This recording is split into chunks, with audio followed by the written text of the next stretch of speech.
It was still dark when I heard it, that heavy, deliberate pounding on my door. Not a tap, not a mistake, a warning. I blinked at the clock. 4:57 a.m. No one visits at that hour unless something's gone very, very wrong. I pulled on my hoodie, my heart hammering hard enough to drown out the echo of the knocks. When I opened the door, the cold morning air hit me first. Then I saw him. Eli Crane, my neighbor from across the street. The quiet guy who never made small talk, never waved, never left his lights on past 10. His face was ghost pale, his breath ragged, like he'd sprinted here barefoot. "Don't go to work today," he said. His voice cracked on the last word. "Please, Mia, just stay home. Whatever you do, don't leave." I froze. My mind scrambled to make sense of it. "What? Eli, what's going on? Did something happen?" He shook his head, eyes darting past me toward the empty street, like someone might be watching from the shadows. "I can't explain right now. Just trust me. Lock the doors. Don't open them for anyone." There was something in his tone. Not panic, not insanity, but certainty. And that scared me more than anything. "Eli, you're scaring me," I said quietly. "Why shouldn't I go?" His lips tightened. Then, barely above a whisper, he said, "You'll understand by noon." And before I could ask another question, he was already walking away. Fast, shoulders hunched, never once looking back. I stood there, one hand on the doorknob, heart racing. Every rational part of me wanted to laugh it off. A breakdown, a misunderstanding, maybe a bad dream. But the other part, the part that never ignored a gut feeling, told me to listen. It had been 3 months since my mother's sudden death. The doctors called it a cerebral aneurysm, but I never believed that was the whole story. She'd been trying to tell me something before she died. Something about unfinished work, family records, and a name she never got to finish saying. Project. Since then, odd things had followed me like shadows. Black vans idling outside my house. Blank emails with attachments that vanished before I could open them. A voicemail that was nothing but breathing. "My name is Mia Hale. I'm 32 years old, and I work as a systems analyst at Ridgeway Technologies. I've always lived a quiet, organized life. Coffee at 7, work by 8:30, home by 6. No drama, no chaos, until today. I made the decision right then, not out of fear, but out of reason. If Eli was wrong, I'd just take a personal day. But if he was right, I might be saving my life. So I called in sick. Then I waited. Hours passed like molasses. Every sound in the house felt amplified. The refrigerator's hum, the ticking clock, the creak of the ceiling. By 11:42 a.m., I started to feel stupid. Maybe he was just paranoid. Maybe I was too. Then my phone rang. Unknown number. I hesitated, then answered. "Ms. Hale," a calm, official voice said. "This is Sergeant Linton with the Metro Police Department. Are you aware of the incident that occurred at your workplace this morning?" My stomach dropped. "What incident?" He exhaled slowly. "There was a coordinated attack at Ridgeway Technologies. Multiple casualties. Security reports indicate you were present." I froze. "That's impossible," I said. "I'm home. I never left." Silence. Then his tone shifted. Quieter, more deliberate. "Ma'am, your security badge was used at 8:14 a.m. We have surveillance footage of your car entering the parking garage." My blood ran cold. Someone wasn't just impersonating me. They wanted the world to believe I was there. If you're watching this and think this sounds like the start of a conspiracy thriller, trust me, I thought so too. But what happened at noon, that's when everything changed. So before I tell you what came next, hit that like button, subscribe, and turn on notifications. You're going to want to stay for this one. Because what I learned next wasn't just about survival, it was about who I really was. The silence on the line stretched until it felt alive, a low hum in my ear. "I'm telling you," I said, gripping the phone so hard my knuckles went white. "I haven't left this house all morning. You've got the wrong person." The sergeant's voice stayed maddeningly calm. "Ms. Hale, can anyone confirm that?"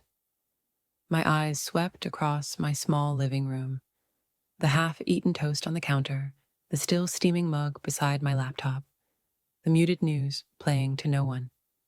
"No," I whispered. "I live alone." A pause. I could almost hear him writing that down. "Then, Ms. Hale," he said, his tone sharpening, "for your safety, remain where you are. Our units are en route to your address. Please do not leave the property." The call ended. I stared at my reflection in the dark phone screen, my own wide eyes looking back like a stranger's. Someone had used my identity, my car, my badge, and maybe my life. I checked the home security feed. Static, every camera frozen at 6:11 a.m. The exact minute a random text had buzzed my phone with a single emoji, a circle. I'd ignored it. Now I realized that was when everything went dark. Outside, the street was dim with early light, the kind of gray that hides more than it reveals. A pair of headlights flickered 2 blocks down, then vanished. Eli's voice echoed in my mind. "Don't go to work today." I moved quickly, locked the doors, drew every curtain, powered off my router. My pulse thundered like a clock counting down to something unseen. Then came the knock. Measured, intentional. 3 knocks. A pause, then 2 more. "Mia," a low voice called from the other side. "It's me, Eli." I didn't move. "How did you know they'd call me?" "Because," he said softly, "they're not coming to help you. They're coming to take you." My heart slammed against my ribs. "Take me? For what?" "Open the door, Mia. We don't have long. Maybe 4 minutes before they pull up." I hesitated, everything inside me torn between logic and terror. But I remembered his eyes from this morning. Clear, frightened, honest. Against every instinct, I unlatched the door just enough for him to slip inside. He scanned the room fast, pulling the curtains tighter. "They've already tagged you as a suspect," he said. "By 9:30, your name will hit every broadcast in the city. You'll be the face of what happened at Ridgeway." "What happened?" I demanded. He met my gaze, voice flat. "They made sure you wouldn't live to find out. You were never supposed to wake up in this house today." My throat went dry. "You're not making sense." Eli reached into his coat and handed me a small black envelope. My name, Mia Hale, written on it in looping, familiar handwriting. "My mother's," I breathed. He nodded once. "She gave it to me 2 years ago. Told me to deliver it if the directive ever resurfaced." Hands shaking, I unfolded the letter. "Mia, if you're reading this, the day I feared has come. You are not in danger because of anything you've done, but because of what you are. Trust the man who brings you this. Do not surrender to the authorities. You were never meant to be a witness. You were meant to vanish." The words blurred as tears welled. "What does this mean?" I whispered. Eli's reply was almost inaudible. "It means your mother worked for something called the Origin Directive." And you're the last surviving link to it. Before I could speak, the low wail of sirens rose in the distance, faint but closing in. Eli glanced toward the window, jaw tight. "They've found you." He looked back at me, urgency lighting his eyes. "You have one chance to live, Mia, and it starts right now." For a second, I couldn't move. My mind was a storm of static. The letter in my hands, the sirens outside, Eli's words echoing like a countdown. "What do you mean, they've found me?" I asked. My voice came out sharper than I intended. Eli peered through the blinds. "There are 3 vehicles, black sedans, unmarked. They cut their sirens 2 streets over. That's not local law enforcement, Mia. That's retrieval protocol."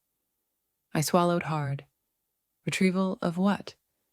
He turned to me, face pale but focused. "You." My chest tightened. "You're saying they're coming to arrest me?" "No," he said quietly. "They're coming to erase you." That single word, erase, lodged in my chest like a blade. Eli moved fast now, pulling a small device from his jacket. It looked like a car key, but when he pressed the button, a faint hum filled the room. A field of white noise. "What's that?" I asked. "A signal jammer. Keeps them from tracing us through your phone or home network." He tossed my phone into the sink and turned on the faucet, letting the water run over it. "Hey," I shouted. "That's my tracker," he interrupted. "They've been inside your system since 6 Mniash this morning. That's how they cloned your car ID." My legs felt weak. "How do you know all this?" "Because I used to work for them," he said. I stared. "You... what?" "I was part of the Origin Directive's surveillance division. Your mother recruited me years ago, before she went off-grid. She knew they'd come for you eventually. My job was to keep you alive long enough to reach what she left behind." "Left behind?" I repeated. Eli grabbed a small black case from under his coat and snapped it open. Inside was a metallic card, sleek, etched with strange geometric lines. "Your mother called it a data key. It accesses a vault she built under the Northern Research District. She said everything we'd ever need to expose them is in there." I blinked. "Expose who?" He glanced toward the window, headlights flickering closer now. "You'll find out soon enough." He grabbed my wrist gently but firmly. "We have to go. Now." We slipped out through the back door, moving down the alley that cut behind the houses. The sky was shifting from blue-gray to orange, the kind of light that hides everything it touches. At the end of the street sat a dark SUV. Eli unlocked it remotely and shoved me inside. The instant my seatbelt clicked, the engine roared to life. Through the rear window, I saw the black sedans rounding the corner, moving in formation like predators. "Are they police?" I asked. Eli didn't answer. His eyes stayed on the road. "They're worse." He hit the gas. The SUV lunged forward, tires shrieking against the pavement. Within seconds, the houses blurred into streaks of light. I looked behind us. One of the sedans had accelerated, closing the distance. Another turned its headlights off completely. "Eli, they're catching up." He veered hard down a side road, the SUV fishtailing before gaining traction again. "Hold on." The pursuing cars followed, silent and precise. My pulse matched the rhythm of the tires, wild, uneven, terrified. "Where are we going?" I shouted. "Someplace they can't track," Eli said.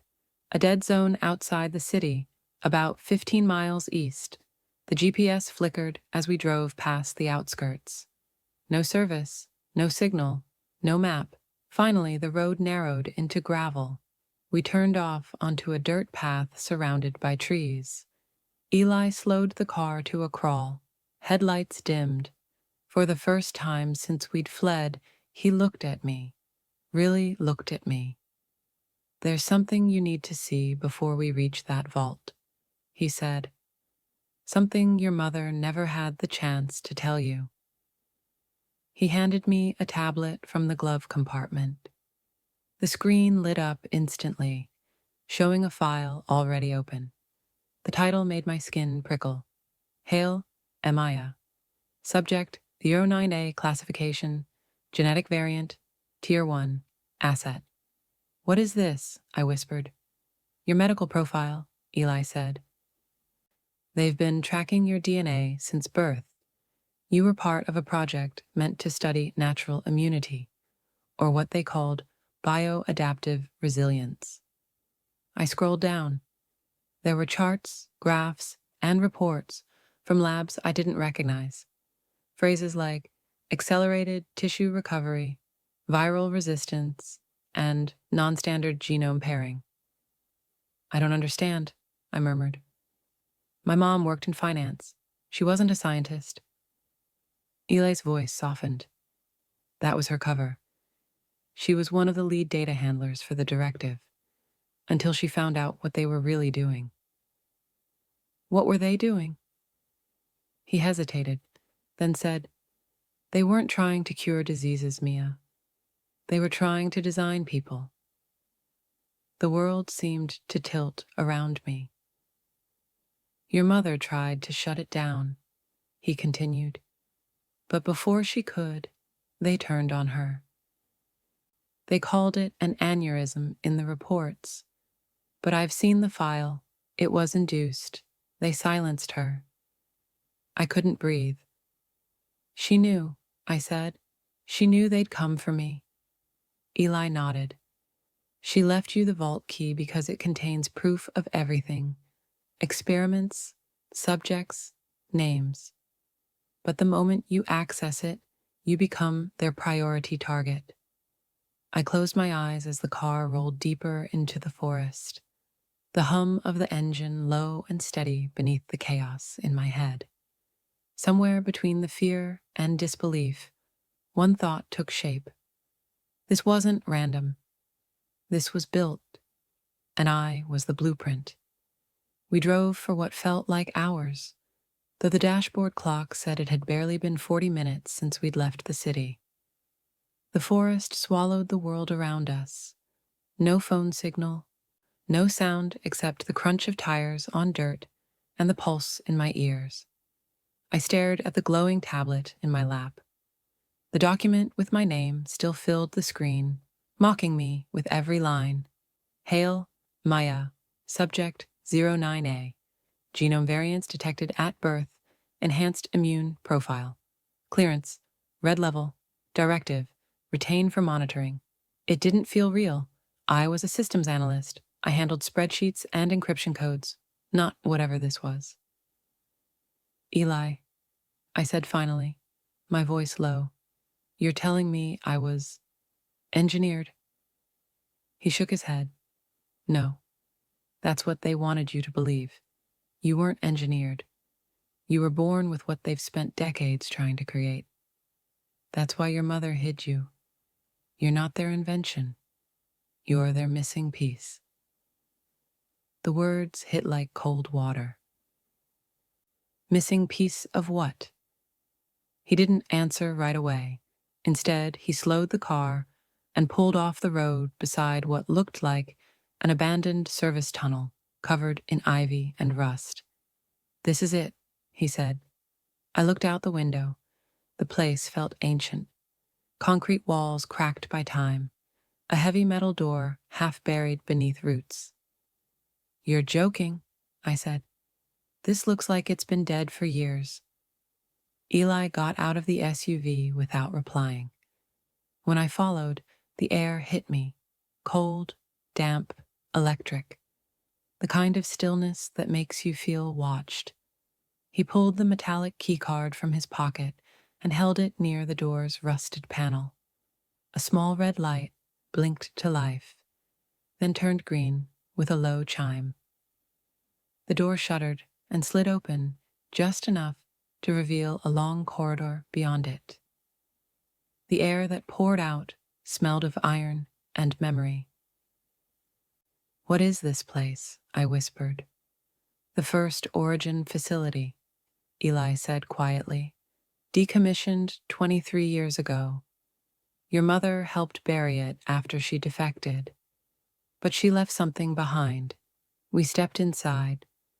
The door sealed behind us with a hollow clang that echoed through the tunnel.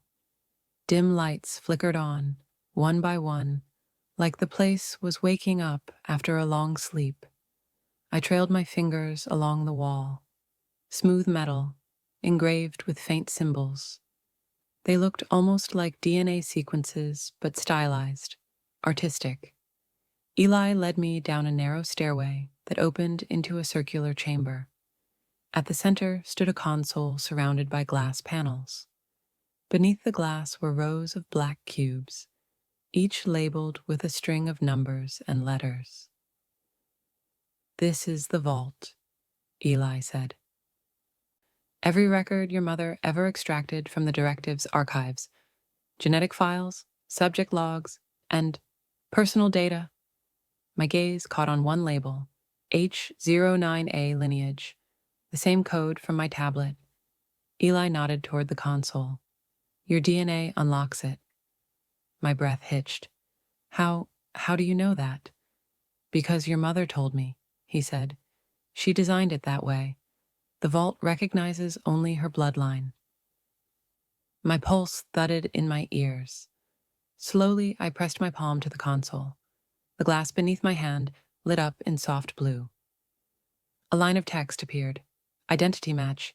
Hale, MIL. Clearance confirmed." Then the floor vibrated. One of the glass panels slid open, revealing a single black box. Inside it lay a leather-bound journal. I reached for it with trembling hands. The cover bore a sigil I'd never seen before, a circle intersected by 3 lines. It looked almost like an eclipse, broken apart. When I opened it, the first page was a letter, handwritten in the same looping style as the note Eli had delivered. "My daughter, if you're reading this, then the veil has lifted. The truth you seek is not a burden. It is your inheritance. The blood that runs in your veins is proof that humanity can evolve without control. That is why they fear you. That is why they must erase you." I swallowed hard as my eyes scanned the next line. The Origin Directive was never about curing disease. It was about ownership, of genetics, of lineage, of life itself. They wanted to patent evolution. And when I refused to give them you, they took everything else. My hands shook. She knew. All this time, she knew. Eli placed a hand on my shoulder. "She didn't just know, Mia. She fought them. And she left you the one thing they couldn't corrupt: truth." I flipped to another page. There was a map, coordinates leading north of the city. Written beside it, in bold letters: Project Ascend, Phase 2, launch date 9:17 p.m., June 9th. Today's date was June 9th, and the clock on the wall read 8:22 p.m. My voice cracked. "That's less than an hour from now." Eli nodded grimly. "Then we don't have much time." "What happens at 9:17? He met my gaze. "If we don't stop it, the world finds out what happens when evolution is sold to the highest bidder." The air inside the vault seemed to thicken as the numbers burned into my mind. 9:17 p.m., less than an hour away. "What exactly happens when this project launches?" I asked, trying to keep my voice steady. Eli's jaw clenched. "The Origin Directive goes public, not as a research division, but as a solution. They'll unveil a new global health network claiming to eradicate disease using synthetic immunity data. What they won't say is that the data is built from you. Your genome is the prototype for their system. My pulse spiked. You mean they're uploading me? He nodded grimly. Every encoded fragment of your DNA. The moment it activates, you stop being a person in their eyes. You become intellectual property. I stared at the journal still open in my hands. My mother's handwriting trembled beneath my fingertips. If they control your blood, they control the cure. If they own the cure, they own the world. Then we have to stop it, I said. Tell the press, leak the files. Eli shook his head. We can't just tell the world. They control the media channels. The only way to stop it is from inside the system, through the terminal your mother built. It can override the launch signal, or, he hesitated, or what? Or release every classified document tied to the directive. Full exposure. But once that happens, they'll come for you, Mia. You won't just be hunted. You'll be the spark that burns them down. The chamber lights flickered. Faint vibrations rippled through the floor like something had powered on beneath us. I looked up at him. Then that's the choice, isn't it? Hide or fight. He nodded. And you have 35 minutes to decide. We climbed a narrow staircase leading deeper underground. The deeper we went, the more the air felt electric, as though the walls themselves were alive. At the end of the corridor stood another sealed door marked Control Room 1. Eli swiped the metallic keycard, and the door slid open with a hiss. Inside was a circular space, glowing with pale blue light. At the center, a tall glass terminal pulsed faintly, its screen filled with streams of encrypted data. 2 options flashed in red text: Protocol A, integration; Protocol B, revelation. Below them, a digital clock ticked down from 00:31:27. This is it, Eli said. The terminal your mother designed. You can either stop the upload quietly, erase yourself from the system, or expose them and release everything. But if you choose revelation, you'll destroy the directive's entire infrastructure. Billions of dollars, thousands of careers, and your anonymity forever. My hand hovered over the glass. What happens if I choose integration? They'll own your genetic code. You'll disappear into a government lab under the guise of medical isolation. And within months, there'll be more of you. Synthetic copies made from your DNA. You'll be the foundation of something you never consented to create.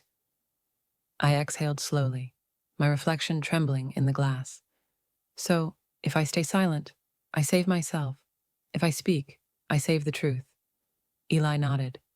That's what your mother couldn't bring herself to decide. She left that choice for you. The countdown hit, 00:27:40. A sudden noise broke through the hum, distant engines echoing through the tunnels. Eli stiffened. They're here. My heart lurched. How did they find us? He pulled a small pistol from his coat. The same way they've always found you. Your blood. They can trace your biothermal signature now. We're out of time. He turned to me, eyes fierce but steady. Whatever you do, don't let them near the terminal. Once they control it, it's over. The intercom crackled overhead. A new voice, smooth and confident. Ms. Hale, step away from the console. My breath caught. Who is that? Eli's eyes darkened. Dr. Rowan, head of the directive, the man your mother worked for, and the one who killed her. The voice continued. You don't understand what you're holding, Mia. That system represents hope. Your blood, it's the blueprint for survival. Don't destroy it because of misplaced fear. My hands trembled above the glass terminal. He's lying, I whispered. Eli didn't blink. He's a salesman for extinction. The lights dimmed. The clock hit 18:09. Make your choice, Mia, Eli said. This is your mother's legacy. It's your bloodline's last stand. I looked at the two options glowing before me, integration and revelation. One would save my life, the other would save the world. And for the first time, I finally understood what my mother had meant when she said, "The day you find out who you are, you'll have to decide what that means." The clock ticked down to 10 Schauer. I pressed my hand flat on the terminal, and everything went white. When the light faded, I wasn't sure if I'd blacked out or crossed into something new. The vault was shaking, sirens blaring through the underground halls. Lines of red code flooded the terminal screen like veins coming to life. Eli grabbed my shoulder. Mia, what did you do? I pressed revelation, I said, my voice shaking. I released everything. For a second, silence. Then the entire chamber roared with a low, metallic hum. The terminal began transmitting, streams of encrypted data racing through thousands of channels my mother had pre-coded years ago. Every secret, every experiment, every name tied to the Origin Directive was now flooding the world. Across the screen, one message blinked. Revelation protocol engaged. Global distribution, active, 8%, 17%, 33%. Eli's eyes widened. You did it. Outside the room, I heard footsteps, heavy, synchronized. The Directive's retrieval team. A voice echoed through the speakers. Mia, stop this. You're destroying years of progress, your mother's work. I turned toward the camera mounted above the console. No, I said softly. I'm finishing what she started. Gunfire erupted in the distance, metal doors clanging, shouts echoing through the corridor. Eli moved to block the entrance, his voice low. Keep going. Don't stop for anything. I turned back to the screen. 76%, 88%, 95%. Then the voice came again, closer, sharper. You don't understand what you're doing. The world isn't ready for this truth. I stared into the camera, my reflection fractured by static. It's never about whether the world is ready. It's about whether the truth deserves to exist. The progress bar hit 100%. The screen flashed white, then black. All around us, the alarms died. The air fell still. Transmission complete, the terminal announced. For the first time in hours, the silence wasn't terrifying. It was peaceful. Eli lowered his weapon, his breathing uneven. You just exposed them, Mia. The entire network. I nodded slowly, my mind still catching up. Then it's over. He hesitated. No, this was only the beginning. They'll rebuild, but now the world will know what they are. I looked down at my hands, faintly trembling. And what am I, Eli? He met my eyes with something between awe and respect. Proof that they failed to control evolution. You are what happens when nature outruns science. For the first time since this day began, I felt awake. Not like someone surviving a nightmare, but like someone finally stepping out of one. The bunker lights flickered. We climbed toward the exit as the hum of helicopters cut through the forest above. Searchlights streaked across the night sky, but I wasn't running anymore. I wasn't hiding. When we emerged into the cold darkness, I looked up, the stars brighter than I'd ever seen them. For years, I thought my life was small, ordinary, invisible. But now I understood. I wasn't meant to live in the shadows. I was meant to expose them. Eli placed a hand on my shoulder. The world's going to need a name for what you just did. I smiled faintly, then let them call it what it is: freedom. We walked into the forest as dawn began to break. The air was new again. The story wasn't ending, it was just beginning. And if you've been watching all this, if you've followed every second of this story, then you already know what to do.